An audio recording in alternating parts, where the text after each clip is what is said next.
Theodorus Jacobus Frelinghuysen was a German-American Dutch Reformed minister, theologian and the progenitor of the Frelinghuysen family in the United States of America. Frelinghuysen is most remembered for his religious contributions in the Raritan Valley during the beginnings of the First Great Awakening. Several of his descendants became influential theologians and politicians throughout American history.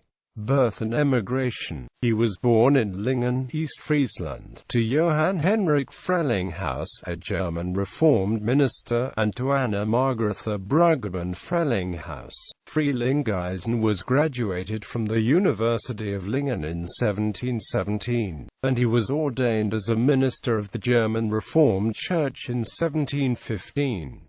For 14 months he was a minister in Logum of Orwerk, in East Friesland, and then for a short time he was co-rector of the Latin school in Enkhuizen, in the Netherlands. In June 1719 he accepted a call from Raritan, in the province of New Jersey, a British colony in North America, and after a reordination for the Dutch Reformed Church by the Classis of Amsterdam, he arrived in America in January 1720.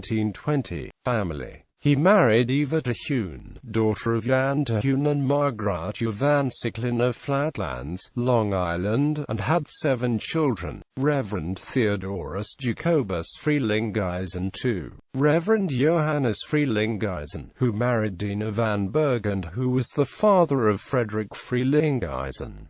Reverend Jacobus Frelinghuysen, Reverend Ferdinandus Frelinghuysen, Reverend Henricus Frelinghuysen, Margaret Frelinghuysen, who married Reverend Thomas F. Romaine, Anna Frelinghuysen, who married Reverend William Jackson in 1757. All 5 sons became ministers and both daughters married ministers. Ministry. Frelinghuysen served as minister to several of the Reformed Dutch churches in the Raritan River Valley of New Jersey, which he served until his death in 1747 or 1748. The Encyclopedia of New Jersey states, loyal to the Heidelberg Catechism, he emphasized pietism, conversion, repentance, strict moral standards, private devotions, excommunication, and church discipline. He was an eloquent preacher who published numerous sermons, but struggled against indifferentism and empty formalism. His theories conflicted with the orthodox views of Henry Boel and others, who challenged Frelinghuysen's religious emotionalism and unauthorized practices. As one of the fearless missionaries of the First Great Awakening in America, Frelinghuysen stressed tangible religious experiences. He trained young men for the clergy, often ordaining them without permission. His evangelical fervor and autonomous actions helped to instill an element of local independence for Dutch churches in North America's middle colonies.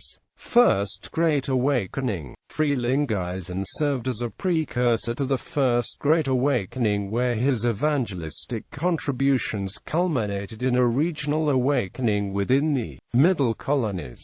His ministry was greatly assisted through the efforts of Gilbert Tennant and George Whitefield. He sought to evangelize the Raritan Valley through Reformed pietism, that also owed much to the theological thought of the Puritans as well. Utilizing this theological thought, he employed a 3-pronged evangelistic strategy. His chosen evangelistic strategies were preaching, church discipline, and a contextualization of the Dutch Reformed ecclesiastical practices. His preaching aimed to convict people of the need to examine their lives in order to ascertain the validity of the salvation, in contrast to the staid orthodoxy of many of the Presbyterians and much of the New York Dutch Reformed clergy. Frelinghuysen's evangelistic preaching penetrated the raw frontier of early 18th century life of New Jersey. He attempted to ingrain within the listener a deep conviction conviction of sin. Frelinghuysen evangelized the New Jersey colony by using a blunt preaching style which classified his audiences into two basic categories: regenerate and unregenerate. One individual's response to the awakener was offered in the following apt summary: "We welcomed him with joy and love, in the hope that his service would be for our edification.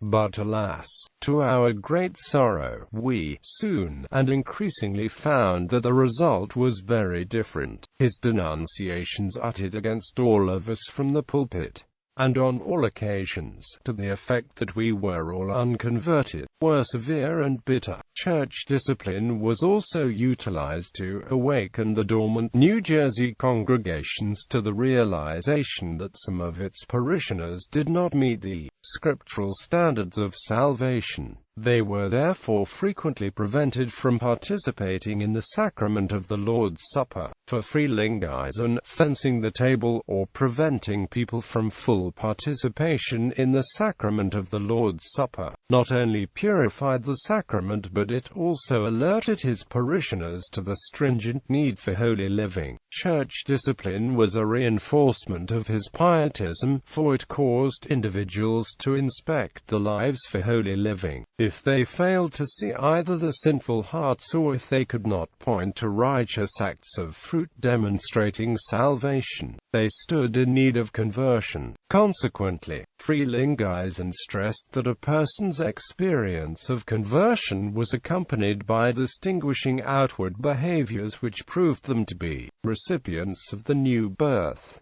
Few acts incited such anger for the colonial citizens as did Frelinghuysen's fencing the table. Lastly, in Frelinghuysen's efforts to reach beyond the colonial church, he rooted his ministry in the Reformation concept that the church would continuously reform, or ecclesia semper reformanda. As he adjusted to the middle colonies, Frelinghuysen believed the colonial church was compelled to change for its survival. Faced with a different context from the Netherlands, the result was an Americanizing movement led by Frelinghuysen's arrival in the colonies in 1720. In place of conformity to Dutch traditions of language, style, and liturgy that were designed for the Netherlands, Frelinghuysen conceived of a church that was not restrained by the formalism prescribed by the classis of Amsterdam. Though the records for Frelinghuysen's four churches are not used as sources by contemporary church historians, some accounts of the evangelistic results experienced during his ministry remain extant. In 1726, Frelinghuysen admitted 38 new converts to his four churches, while an additional 16 converts were added in 1729, and again in 1734. An additional 50 members were added in 1739, while another 22 people were verified as regenerate and able to participate in communion in 1741 in the New Brunswick Church. In sum, he gained 180 new converts in the Raritan and New Brunswick churches alone. Such numbers of converts may pale in comparison to the throngs of people who responded to the itinerant evangelist George Whitefield, yet these numbers mark a sizable proportional increase in the churches themselves. Notably, none other than Jonathan Edwards credited Frelinghuysen with the beginning of the awakening in New Jersey upon his discussion with Gilbert Tennant. But this shower of divine blessing has been yet more extensive. There was no small degree of it in some parts of the Jerseys, as I was informed when I was at New York by some people of the Jerseys, whom I saw, especially the Rev. Mr. William Tennant, a minister who seemed to have such things much at heart, told me of a very great awakening of many in a place called the Mountains, under the ministry of one Mr. Cross, and of a very considerable revival of religion in another place under the ministry of his brother, the Rev. Mr. Gilbert Tennant, and also at another place under the ministry of a very pious young gentleman, a Dutch minister, whose name, as I remember, was Frelinghuysen. Motto. In 1733, he published several of his sermons with a preface containing his Latin motto, Laudum non quaero, culpam non timo, translated as I seek not praise, of blame I am not afraid.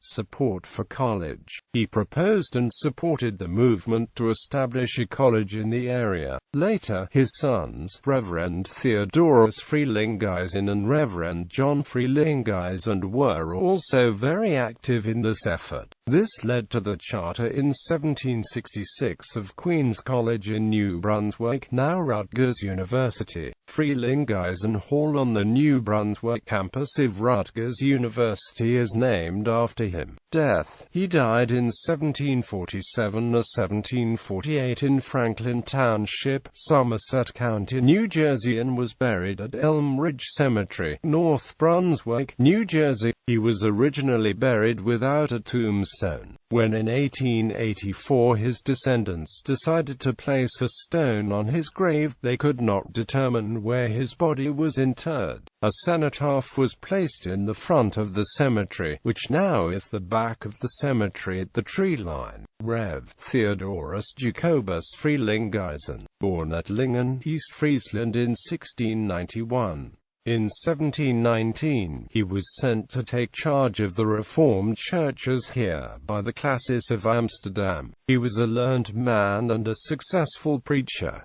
The field of his labor still bears fruit. In contending for a spiritual religion, his motto was, Laudum non quaero, culpam non timo. Quote, he died in 1747, and his descendants, humbly sharing in his faith, have erected to his memory this monument.